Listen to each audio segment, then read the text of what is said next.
नमस्कार दोस्तों, आप सभी का आपके YouTube channel youth star online classes में स्वागत है।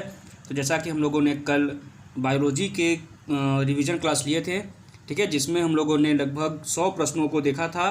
ठीक है, इस प्रकार हम लोगों ने बायोलॉजी के तहत जंतु विज्ञान के मानव शरीर क्रिया विज्ञान, रक्त समूह, मानव अस्थियाँ, स्वास्थ्य एवं पोषण, विटामिन्स, विविध और अन्य तत्व, इस तरह हम लोगों ने कुल 7 चैप्टर कल ख़त्म किए थे। 7 चैप्टर के तहत जितने भी महत्वपूर्ण प्रश्न थे, ठीक, ऐसे 100 प्रश्नों को हम लोगों ने कल देखा। तो अभी जंतु विज्ञान में, ठीक है, जंतु विज्ञान में लगभग 6 प्रश्न सिर्फ बचे हैं। 6 प्रश्न के बाद हम लोग स्टार्ट करेंगे वनस्पति विज्ञान, और इस वीडियो में हम लोग पूरी वनस्पति विज्ञान के जितने भी इंपॉर्टेंट क्वेश्चन हैं उसको समाप्त करेंगे, ठीक है, वो भी चैप्टर वाइज। चलिए शुरू करते हैं। पहले 6 प्रश्न खत्म करके जंतु विज्ञान को खत्म करते हैं। देखते हैं, जो 99वां क्वेश्चन था वो था रक्त होता है, ठीक, रक्त होता है। तो रक्त होता है एक संयोजी उत्तक। ये कई बार परीक्षाओं में पूछा जा चुका है, ये वेरी इंपॉर्टेंट क्वेश्चन है, ठीक, ये किसी भी एग्जाम में कई बार पूछा गया है, ठीक है। तो रक्त क्या होता है? रक्त एक संयोजी उत्तक होता है। देखते हैं 100वां प्रश्न। तो 100वां प्रश्न है, तंत्रिका उत्तक की इकाई होती है। तो तंत्रिका उत्तक की इकाई होती है न्यूरॉन, ठीक है। अगला प्रश्न है, ऊंट का कुबड़, ठीक है, जो ऊंट का पीठ के ऊपर जो निकला हुआ भाग होता है जिसे कुबड़ कहते हैं, कुबड़ किस उत्तक का बना होता है?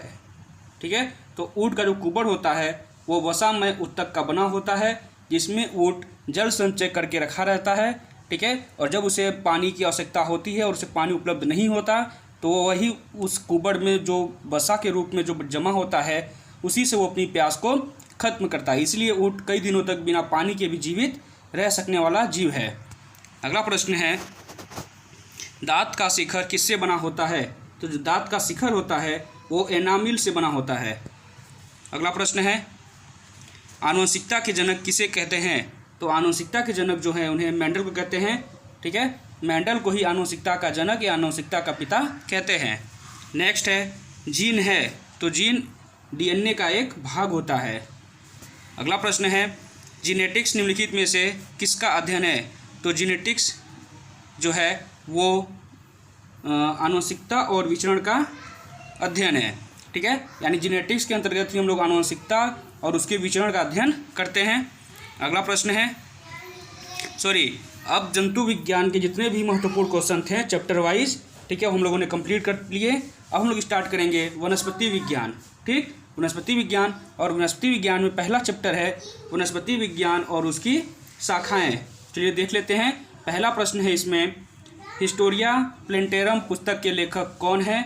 तो हिस्टोरिया प्लेंटेरम के जो पुस्तक के लेखक हैं उनका नाम है थियोफ्रेस्टस, ठीक। और थियोफ्रेस्टस को ही हम लोग वनस्पति विज्ञान का जनक कहते हैं, ठीक है।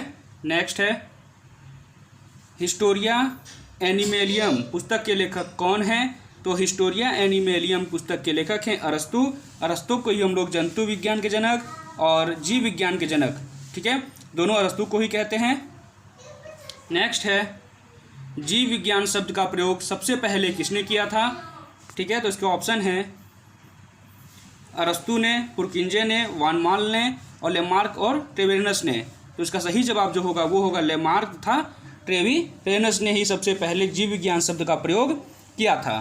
अगला प्रश्न है, जंतु विज्ञान के जनक किसे कहते हैं? तो अभी मैंने बताया आपको कि अरस्तु को ही जंतु विज्ञान और जीव विज्ञान दोनों का जनक अरस्तु को ही कहते हैं। वनस्पति विज्ञान का जनक कहते हैं थियोफ्रेस्टस को।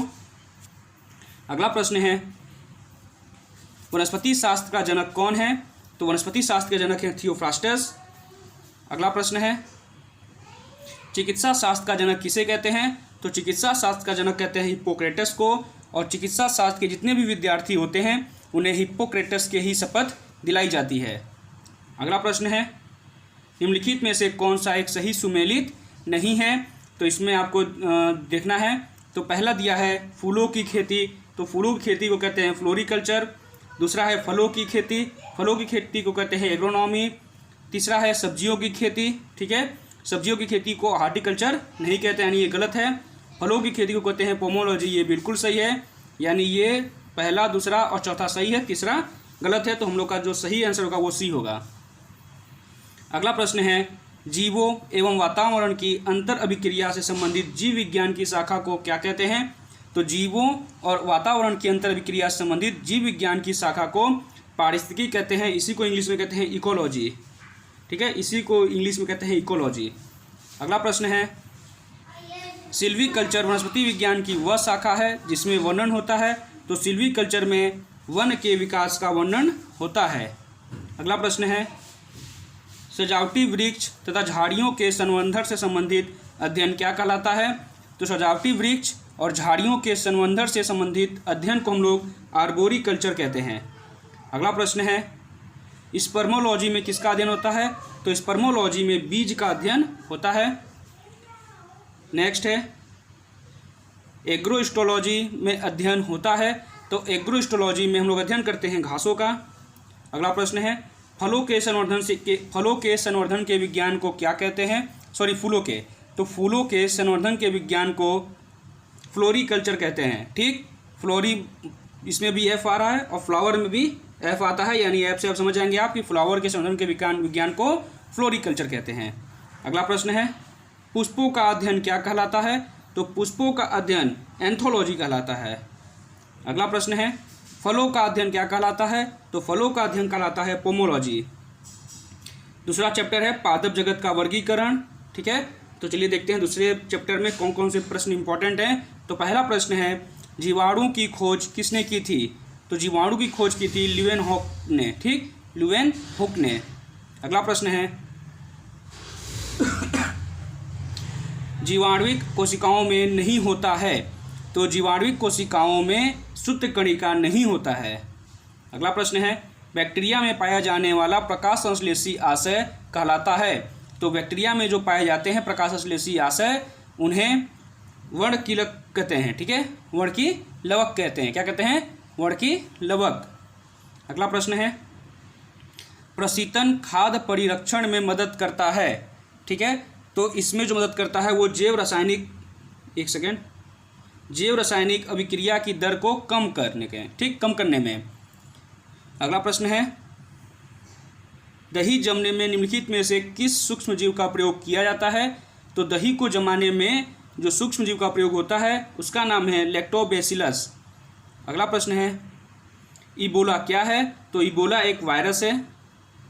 अगला प्रश्न है एगार एगार किससे तैयार होता है? तो जो एगार एगार होता है वो तैयार होता है शैवाल से।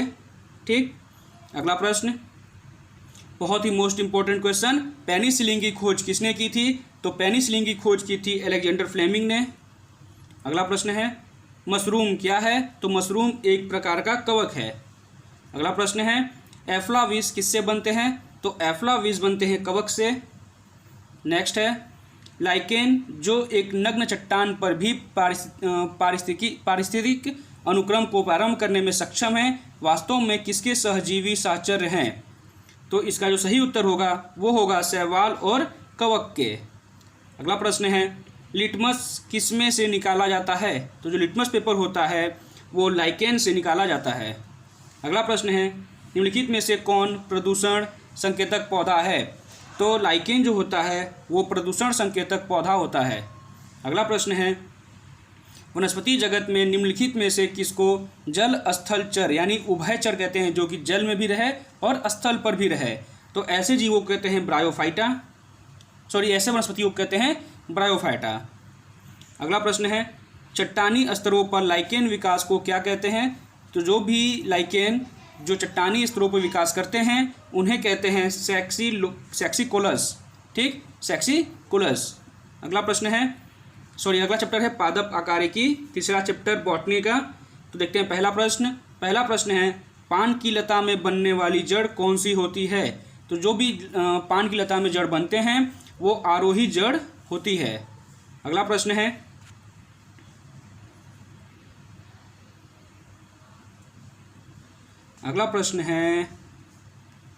निम्नलिखित में से क्या तने का रूपांतरण नहीं है? तो इसमें शकरकंद का जो कंद होता है वो तने का रूपांतरण नहीं है।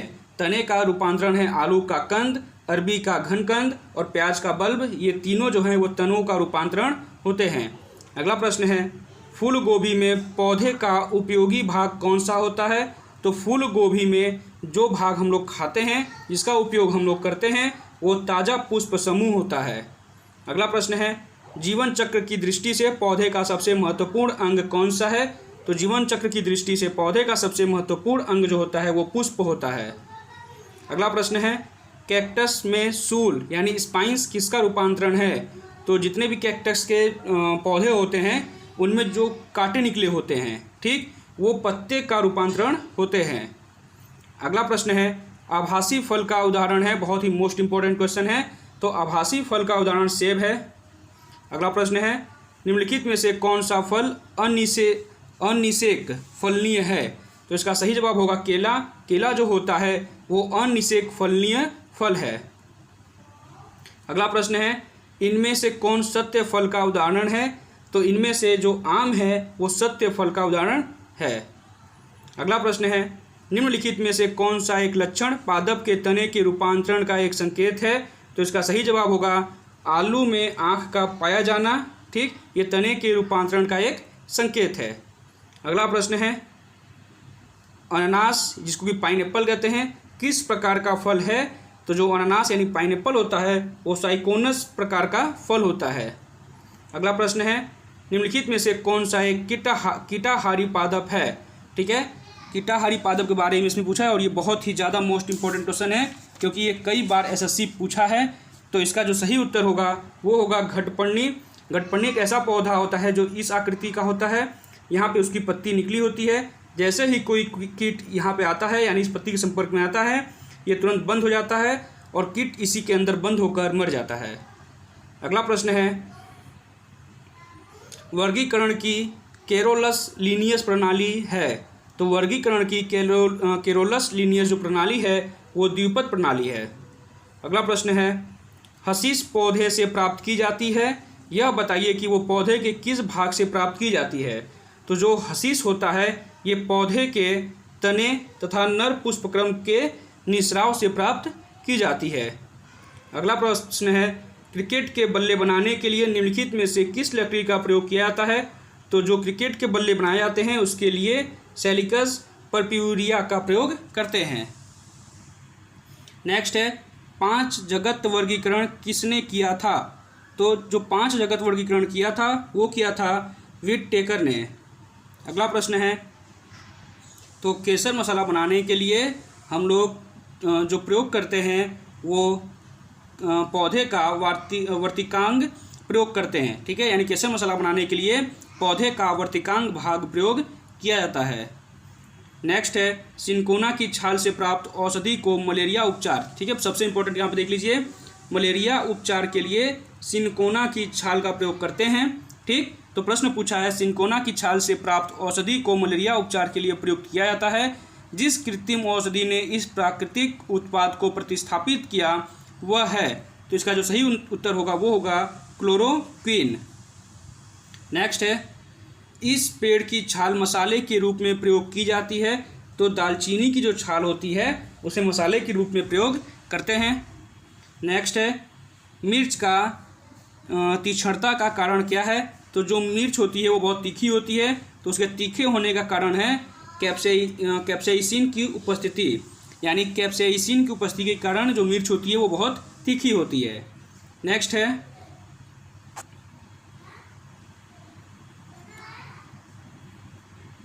है बांस को किसमें वर्गीकृत किया जाता है? तो जो बांस होते हैं, ठीक, वो बांस के पौधे घास के रूप में वर्गीकृत किए जाते हैं। अगला प्रश्न है, जैव ईंधन किसके बीज से प्राप्त होता है?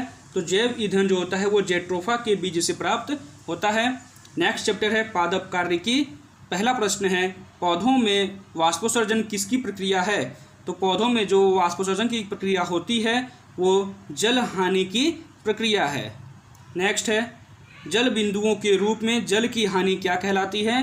तो जल बिंदुओं के रूप में जल की हानि बिंदु स्राव कहलाती है। नेक्स्ट है, हरे रंग का पदार्थ जो पौधों में प्रकाश संश्लेषण करता है वह निम्नलिखित में से कौन है?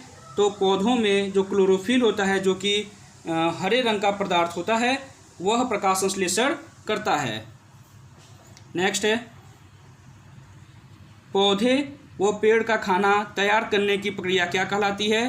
तो जो पौधे होते हैं या जो पेड़ होते हैं उनके खाना बनाने की जो प्रक्रिया होती है वो फोटोसिंथेसिस कहलाती है। ठीक, फोटोसिंथेसिस। नेक्स्ट है, निम्नलिखित में से कौन सा एक प्राकृतिक फल पकाने वाला हार्मोन है? तो इसका सही उत्तर होगा एथिलीन। जो एथिलीन होता है वो फलों को प्राकृतिक रूप से पकाने वाला हार्मोन होता है। अगला प्रश्न है, पादप वृद्धि हार्मोन जिब्रेलिन किससे निकाले जाते हैं? तो जो पादप वृद्धि हार्मोन होते हैं जिनका नाम है जिब्रेलिन, वो कवक से निकाले जाते हैं। नेक्स्ट है, प्रकाश संश्लेषण का अंतिम उत्पाद होता है। तो प्रकाश संश्लेषण का जो अंतिम उत्पाद होता है, ऑप्शन है कार्बोहाइड्रेट, ऑप्शन बी है कार्बन डाइऑक्साइड, ऑप्शन सी है ऑक्सीजन, ऑप्शन डी है जल। तो जो ये कार्बोहाइड्रेट होता है ये प्रकाश संश्लेषण का अंतिम उत्पाद होता है। नेक्स्ट है, निम्नांकित ऊर्जा रूपांतरणों में से किसके द्वारा प्रकाश संश्लेषण की क्रिया संपादित होती है? तो इसका जो सही उत्तर होगा वो होगा प्रकाश से रासायनिक ऊर्जा। नेक्स्ट क्वेश्चन है, प्रकाश संश्लेषण का प्रथम स्थिर यौगिक है। तो प्रकाश संश्लेषण का प्रथम स्थिर यौगिक जो है वो ग्लूकोज है। नेक्स्ट है, प्रकाश संश्लेषण में पर्णहरित की भूमिका होती है। तो जो प्रकाश संश्लेषण प्रक्रिया होती है उसमें पर्णहरित जो होता है उसका कार्य है प्रकाश का अवशोषण करना। नेक्स्ट है, मृदा द्वारा जल के अवशोषण से संबंधित सिद्धांत होता है। तो इसका सही जवाब है केशिका क्रिया। नेक्स्ट है, जिस रूप में पौधे नाइट्रोजन प्राप्त करते हैं वह है, ये बहुत ही इंपॉर्टेंट क्वेश्चन है, ठीक है, जो कई बार पूछा जा चुका है। तो इसका सही जवाब होगा नाइट्रेट, यानी जिस रूप में पौधे नाइट्रोजन प्राप्त करते हैं वह रूप होता है नाइट्रेट। अगला प्रश्न है, पौधों में पत्ते के पृष्ठ पर पाए जाने वाले लघु छिद्रों का नाम है। तो जितने भी पौधे होते हैं उनके पत्ते के ऊपर जो पत्ते के पृष्ठ होते हैं उनके ऊपर जो लघु छिद्र पाए जाते हैं उन्हें कहते हैं रंध्र। अगला प्रश्न है, बौने पौधों को किसके अनुप्रयोग से लंबा किया जा सकता है? तो जो बौने पौधे होते हैं उनको साइटोकिनिन के अनुप्रयोग से लंबा किया जा सकता है। नेक्स्ट है, पशुओं में हीमोग्लोबिन के सदृश पौधों में कौन सा अणु होता है? तो इसका जो सही आंसर होगा, अब नेक्स्ट चैप्टर है पादप रोग, ठीक है, छठवां चैप्टर पादप रोग। तो पहला प्रश्न है, फसलों पर आक्रमण करने की कीट की प्रायः कौन सी अवस्था अधिक हानि पहुंचाती है? तो जो फसलों पर आक्रमण करने की कीट की जो अवस्था होती है वो होती है कैटरपिलर, जो पौधों को बहुत ही ज़्यादा हानि पहुंचाती है। नेक्स्ट है, मिलीबग किस फसल से संबंधित है? तो जो मिलीबग है ये रोग सरसों से संबंधित है। नेक्स्ट है, अग्नि निर्जा रोग किससे संबंधित है? तो अग्नि निर्जा रोग सेब से संबंधित है। नेक्स्ट है, गन्ने का लाल सड़ांध, ठीक, red rot of sugar cane किसके कारण बनती है? तो इसका सही जवाब होगा ऑप्शन ए, ठीक है, यानी कालेटोट्राइकम फेल्केटम के कारण जो गन्ने में लाल सड़न उत्पन्न होता है। नेक्स्ट है, रिंग रोग के नाम से जाना जाता है। तो रिंग रोग के नाम से सैथिल रोग को जाना जाता है। नेक्स्ट है, आलू में ब्लैक हार्ट का कारण कौन है? तो आलू में ब्लैक हार्ट का कारण है ऑक्सीजन की कमी। नेक्स्ट है, करनाल बंट एक बीमारी है। तो इसका सही जवाब होगा गेहूं की, यानी गेहूं की एक बीमारी जिसका नाम है करनाल बंट। नेक्स्ट है, गेहूं से संबंधित रस्ट रोग पर कार्य करने वाले वैज्ञानिक हैं। तो इसका सही जवाब होगा केसी मेहता। नेक्स्ट है, पादप रोगों का सबसे उत्तरदायी कारण कौन है? तो इसका सही जवाब होगा फफूंदी, ठीक। नेक्स्ट है, नींबू का डाइबेक रोग का कारण होता है। तो इसका सही जवाब होगा तांबा की कमी के कारण नींबू का डाइबेक रोग होता है। नेक्स्ट है, टिक्का रोग किस फसल से संबंधित है? तो टिक्का रोग संबंधित है मूंगफली से। नेक्स्ट है, धान का प्रसिद्ध रोग जिसका नाम है खैरा रोग किसके कारण होता है? तो इसका सही जवाब होगा जस्ता की कमी के कारण। नेक्स्ट है, निम्नलिखित में से किस कवक के कारण बाजरे में ग्रीन ईयर रोग होता है? तो इसका सही जवाब होगा ऑप्शन ए, स्केलेरो स्पोरा ग्रेमिकोला के कारण बाजरे में ग्रीन ईयर रोग होता है। नेक्स्ट है, सिट्रस कैंकर है। तो सिट्रस कैंकर नींबू का एक रोग है। नेक्स्ट है, निम्नलिखित में से कौन सा कवक जनित पादप रोग नहीं है? तो इसका सही जवाब होगा तंबाकू का मोजेक रोग। नेक्स्ट चैप्टर है पादप उत्तक। पहला प्रश्न है, एक विशेष कार्य करने वाले समान कोशिकाओं के समूह को क्या कहते हैं? तो विशेष कार्य करने वाले समान कोशिकाओं के समूह को उत्तक कहते हैं। नेक्स्ट है, वह उत्तक जो द्वितीयक वृद्धि के लिए उत्तरदायी है उसे कैम्बियम कहते हैं। ठीक, क्या कहते हैं? उसे कैम्बियम कहते हैं। नेक्स्ट है, पौधों में फ्लोएम मुख्यतः उत्तरदायी है। तो जो फ्लोएम होता है वो पौधों में आहार वहन के लिए उत्तरदायी है। नेक्स्ट है, पेड़ पौधों में जाइलम मुख्यतः जिम्मेदार होता है। तो जो जाइलम होता है वो जल वहन के लिए जिम्मेदार होता है। नेक्स्ट है, एक वृक्ष के पुराने तने की अनुप्रस्थ काट में 50 वार्षिक वलय मिलते हैं, वृक्ष की आयु होगी। तो इसका सही जवाब होगा 50 वर्ष। ठीक, यानी जितने वलय उतने वर्ष पुराना वो पौधा होगा। नेक्स्ट है, किसी पौधे के तने के घेरे को बढ़ाने के लिए निम्नलिखित में से कौन सा उत्तक उत्तरदायी होता है? तो इसका सही जवाब होगा ऑप्शन ए पार्श्वीय विभाज्योत्तक। नेक्स्ट है, विलामेन की आवश्यकता होती है। तो विलामेन की आवश्यकता होती है नमी के अवशोषण के लिए। नेक्स्ट है, पार्श्व विभाज्योत्तक उत्तरदायी होता है। तो इसका सही जवाब होगा मोटाई में वृद्धि के लिए पार्श्व विभाज्योत्तक उत्तरदायी होता है। नेक्स्ट है, एक वृक्ष की आयु का पता किसके द्वारा लगाया जा सकता है? तो एक वृक्ष की आयु का पता वार्षिक वलयों की गिनती करके लगाया जा सकता है। नेक्स्ट है, वायुतक किन पौधों में पाया जाता है? तो जो वायुतक होता है वो हाइड्रोफाइट्स के द्वारा पता लगाया जा सकता है। ठीक, यानी जो वायुतक होता है ये किन पौधों में पाया जाता है? तो वायुतक हाइड्रोफाइट्स पौधों में पाया जाता है। नेक्स्ट है,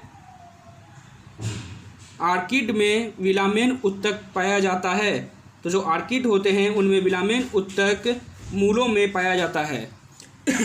नेक्स्ट है, निम्नलिखित में से किसकी सक्रियता के कारण वृद्धि वलय बनती है? तो इसका सही जवाब होगा अंतःरंभीय एधा की उपस्थिति सक्रियता के कारण जो होता है वो वृद्धि वलय बनता है। नेक्स्ट है, जलोद्भिद निम्नलिखित में से किसकी उपस्थिति के कारण जल पर तैरते हैं? तो इसका सही जवाब होगा वायुतक की उपस्थिति के कारण।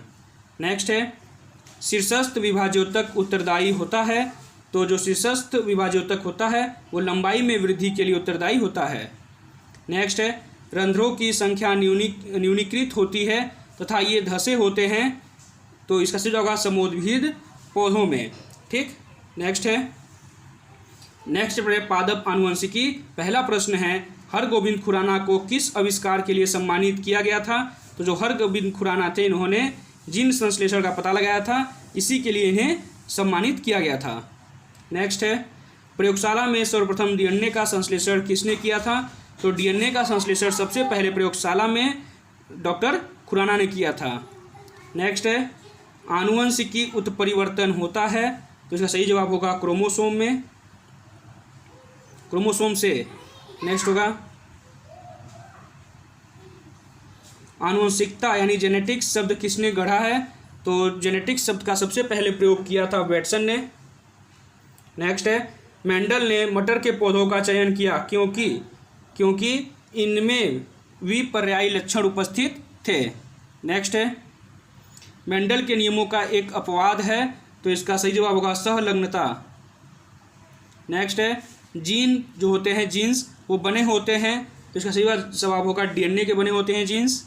नेक्स्ट है, सन 1959 में कृत्रिम रूप से डीएनए को संश्लेषित करने हेतु नोबेल पुरस्कार किसको मिला था? तो इसका सही जवाब होगा कानबर्ग को। नेक्स्ट है, मेंडल की सफलता का मुख्य कारण क्या था? तो मेंडल की सफलता का मुख्य कारण था कि उन्होंने मटर के पौधे का चयन किया था। नेक्स्ट है, वंशागति के अध्ययन से संबंधित जीव विज्ञान की शाखा को आनुवंशिकी कहते हैं। नेक्स्ट है, आनुवंशिकी के जनक जो ग्रेग मेंडल को कहते हैं। ठीक, यानी आनुवंशिकी के जो जनक हैं वो ग्रेगर मेंडल हैं। नेक्स्ट है, जीन शब्द का सर्वप्रथम प्रयोग किसने किया था? तो जीन शब्द का सबसे पहले प्रयोग किया था जोहानसन ने। नेक्स्ट है वंशागति की इकाई है, तो वंशागति की इकाई है जीन। नेक्स्ट है मेंडल ने किस पौधे पर संकरण प्रयोग किया है, तो इसका सही जवाब होगा गार्डन पी, यानी बगीचे के जो मटर हैं उस पर किया था। नेक्स्ट है बारबेरा मैक्लिंटॉक किस पौधे पर कार्य के लिए प्रसिद्ध हैं, तो जो बारबेरा मैक्लिंटॉक हैं वो मक्का के पौधे पर कार्य करने के लिए प्रसिद्ध हैं। नेक्स्ट चैप्टर है कोशिका विज्ञान। पहला क्वेश्चन है सेल नाम किस जीव वैज्ञानिक ने सबसे पहले दिया था, तो सेल नाम सबसे पहले दिया था रॉबर्ट हुक ने। नेक्स्ट है कौन सी रचना जंतु कोशिका को वनस्पति कोशिका से विभेदित करती है, तो सेंट्रियोल जो रचना है ये जंतु कोशिका को वनस्पति कोशिका से विभेदित करती है। नेक्स्ट है कोशिका में राइबोसोम की उपस्थिति में कौन सा कार्य संपादित नहीं होगा, तो इसका सही जवाब होगा प्रोटीन संश्लेषण। नेक्स्ट यदि माइटोकॉन्ड्रिया काम करना बंद कर दे तो कोशिका में कौन सा कार्य नहीं होगा, तो इसका सही जवाब होगा ऑप्शन सी भोजन का पाचन नहीं होगा। नेक्स्ट है सॉरी भोजन का ऑक्सीकरण नहीं होगा। यदि माइटोकॉन्ड्रिया काम करना बंद कर दे तो कोशिका में भोजन का ऑक्सीकरण का कार्य नहीं होगा। नेक्स्ट है न्यूक्लियस के बाहर डीएनए कहाँ मिलता है, तो न्यूक्लियस के बाहर जो डीएनए होता है वो माइटोकॉन्ड्रिया में मिलता है। नेक्स्ट है कोशिका का ऊर्जागृह यानी पावर हाउस ऑफ सेल किसको कहा जाता है, तो पावर हाउस ऑफ सेल कहते हैं माइटोकॉन्ड्रिया को। नेक्स्ट है निम्नलिखित में से कौन सा वह कोशिकांग है जो प्रोकैरियोटिक कोशिकाओं में नहीं पाया जाता, तो इसका सही जवाब होगा माइटोकॉन्ड्रिया। यह एक ऐसा कोशिकांग है जो प्रोकैरियोटिक कोशिकाओं में नहीं पाया जाता। नेक्स्ट है एक इमारत में ईंटें जीवों में कोशिकाओं के समान होते हैं। जैसे एक इमारत बनाने के लिए हमें ईंटों की आवश्यकता होती है, वैसे जीवों में जो संरचना बनी होती है वो सेलों से बनी होती है, यानी सेल जो होते हैं वो ईंटों के समान होते हैं। नेक्स्ट है कोशिका द्रव्य में उपस्थित महीन, शाखित, झिल्लीदार और अनियमित नलिकाओं का घना जाल क्या कहलाता है, तो इसका सही जवाब होगा अंतःप्रद्रवी जालिका। नेक्स्ट है प्रोटीन निर्माण का सक्रिय स्थल है, तो प्रोटीन निर्माण का सक्रिय स्थल है राइबोसोम। नेक्स्ट है कोशिका का जीवित अंश जीवद्रव्य कहलाता है, यह किससे बना होता है, तो जीवद्रव्य जो होता है वो कोशिका द्रव्य, केंद्रक द्रव्य और अन्य कोशिकांगों से मिलकर बना होता है। नेक्स्ट है वास्तविक केंद्रक किसमें अनुपस्थित होता है, तो जो वास्तविक केंद्रक होता है वो जीवाणुओं में अनुपस्थित होता है। नेक्स्ट है किसकी उपस्थिति के कारण किसी पादप कोशिका और पशु कोशिका में अंतर पाया जाता है, तो कोशिका भित्ति के कारण। नेक्स्ट माइटोकॉन्ड्रिया किसमें अनुपस्थित होता है, तो माइटोकॉन्ड्रिया जीवाणु में अनुपस्थित होता है। नेक्स्ट है कोशिका की आत्महत्या की थैली किसको कहते हैं, तो कोशिका की आत्महत्या की थैली कहते हैं। एक सेकेंड, इसमें आपको 4 ऑप्शन दिए हुए हैं, ठीक है। इसमें पहला है लाइसोसोम, दूसरा है राइबोसोम, तीसरा है न्यूक्लियोसोम और डी है गोल्जिकाय। तो जो इसका सही जवाब होगा वो होगा लाइसोसोम, यानी ऑप्शन है लाइसोसोम को ही कोशिका की आत्महत्या की थैली कहते हैं। नेक्स्ट चैप्टर है पारिस्थितिकी, ठीक। तो पहला प्रश्न है खाद्य श्रृंखला यानी फूड चेन में मानव है, तो फूड चेन में मानव जो है वो प्राथमिक तथा द्वितीयक उपभोक्ता होता है। नेक्स्ट है निम्न में से कौन आहार श्रृंखला का निर्माण करते हैं, तो आहार श्रृंखला का निर्माण करते हैं घास, बकरी तथा मानव, यानी जो घास है वो बकरी, मतलब जो घास को बकरी खाता है और बकरी को कौन खाता है, मानव। नेक्स्ट है विश्व पर्यावरण दिवस किस दिन मनाया जाता है, तो विश्व पर्यावरण दिवस प्रत्येक वर्ष 5 जून को मनाया जाता है। नेक्स्ट है निम्नलिखित में से कौन सा सबसे अधिक स्थिर पारितंत्र है, तो जो महासागर है वो सबसे अधिक स्थिर पारितंत्र होता है। नेक्स्ट है निम्नलिखित में से कौन से 3 R, ठीक, यानी एक सेकेंड, 3 R यानी RRR ट्रिपल R पर्यावरण के अनुकूल माने जाते हैं, तो जो इसका सही जवाब होगा वो होगा ऑप्शन ए कम करना, पुनः प्रयोग करना और पुनः चक्रित करना। नेक्स्ट है मुख्यतः मैंग्रोव वाले ज्वारीय वन कहाँ पाए जाते हैं? तो जो मुख्यतः मैंग्रोव वाले ज्वारीय वन हैं सॉरी माफ़ कीजिएगा, ये पाए जाते हैं सुंदरवन डेल्टा में, क्योंकि सुंदरवन डेल्टा में हमेशा मैंग्रोव वन पाए जाते हैं। नेक्स्ट है रेड डाटा बुक में किसका विवरण दिया गया है? तो जो रेड डाटा बुक है उसमें ऑप्शन है इसका है केवल विलुप्त जीव जंतु, ऑप्शन बी है संकटापन्न पादप और जीव जंतु, सी है जीवाश्म पादप और डी है केवल संकटापन्न पादप। तो इसका सही जवाब होगा ऑप्शन बी, संकटापन्न पादप और जीव जंतु को रेड डाटा बुक में दर्ज किया जाता है। नेक्स्ट है निम्नलिखित में से किस कार्य से पारिस्थितिकी संतुलन बिगड़ता है? तो इसका सही जवाब होगा लकड़ी काटने से।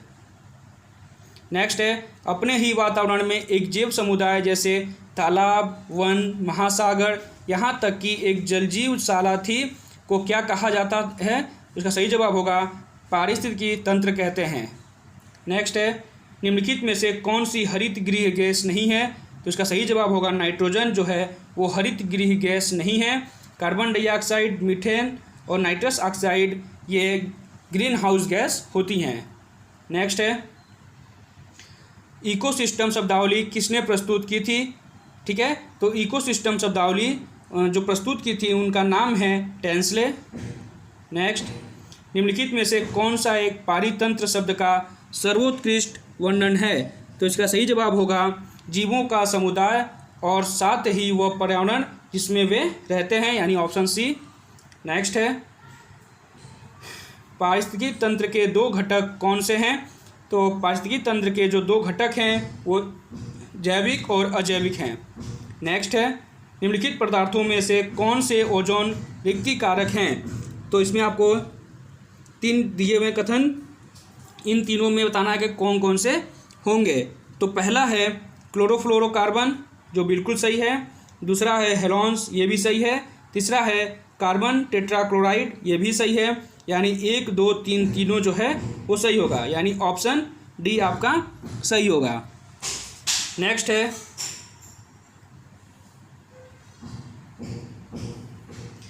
है वह वर्णक जो वनस्पति को पराबैंगनी किरणों के दुष्प्रभाव से बचाता है कौन सा है? तो फाइकोसाइनिन जो होता है ये एक ऐसा वर्णक है जो वनस्पति को पराबैंगनी किरणों के दुष्प्रभाव से बचाता है।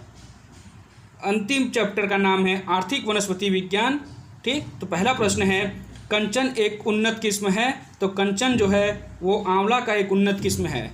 नेक्स्ट है जैविक रूप से संश्लेषित नैनो कणों का उपयोग एक नई पारिस्थितिकी मित्र तकनीक है जिसकी कैंसर उपचार में बड़ी संभावनाएं हैं।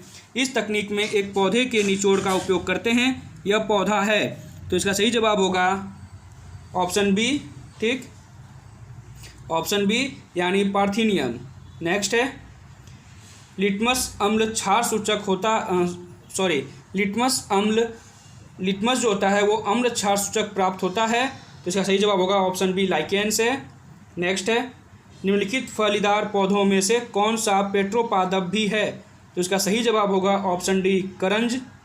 नेक्स्ट है देश का पहला बायोडीजल संयंत्र लगाया जा रहा है। तो इसका सही जवाब होगा आंध्र प्रदेश में।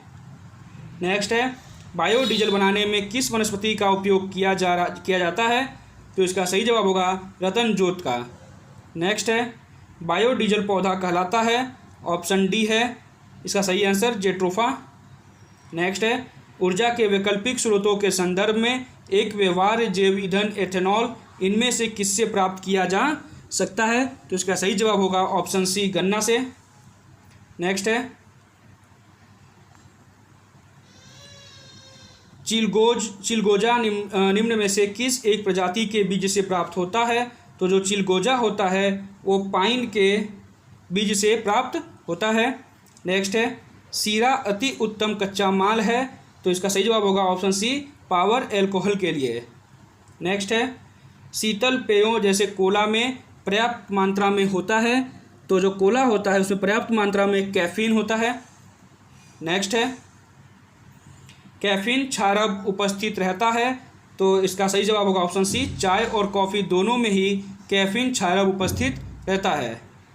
नेक्स्ट है, समुद्री घास निम्नलिखित तत्व का मुख्य तथा महत्वपूर्ण स्रोत है? तो इसका सही जवाब होगा ऑप्शन ए, आयोडीन। नेक्स्ट, केसर मसाला यानी सेफ्रॉन स्पाइस बनाने के लिए पौधे का निम्नलिखित में से कौन सा भाग उपयोग में लाया जाता है? तो इसका सही जवाब होगा ऑप्शन डी, वर्तिकाग्र, जिसको इंग्लिश में कहते हैं स्टिग्मा। नेक्स्ट है, मानव पोषण के लिए टमाटर बहुल स्रोत है? तो इसका सही जवाब होगा ऑप्शन सी, साइट्रिक अम्ल का। नेक्स्ट है, कुट्टू का आटा प्राप्त होता है? तो ऑप्शन बी इसका सही होगा, फेगोपाइरम से। इस प्रकार पूरा जीव विज्ञान, जिसमें जंतु विज्ञान और वनस्पति विज्ञान के जितने भी इम्पोर्टेंट चैप्टर थे और उस इम्पोर्टेंट चैप्टर में जितने भी इम्पोर्टेंट क्वेश्चन थे उसे कंप्लीट किया चुका है। यानी पूरा साइंस आपका इसमें कंप्लीट। किसी भी एग्जाम से पहले अगर आपने इसका पहला पार्ट और ये दूसरा पार्ट अगर आपने देख लिया तो आपको अलग से साइंस पढ़ने की ज़रूरत बिल्कुल भी नहीं है। पूरा साइंस 2 वीडियो में कंप्लीट हो चुका है। ठीक है, तो अगर आपको ये वीडियो अच्छा लगा हो तो इसे लाइक करें, अधिक से अधिक शेयर करें, और अभी तक अगर आपने चैनल को सब्सक्राइब नहीं किया है तो चैनल को सब्सक्राइब कर लें, ताकि इसी तरह physics, chemistry, history, geography, polity, economic, statistics, GK और करंट के सभी रिवीजन जो क्लास वीडियो हैं वो आप तक सबसे पहले पहुँचे। धन्यवाद।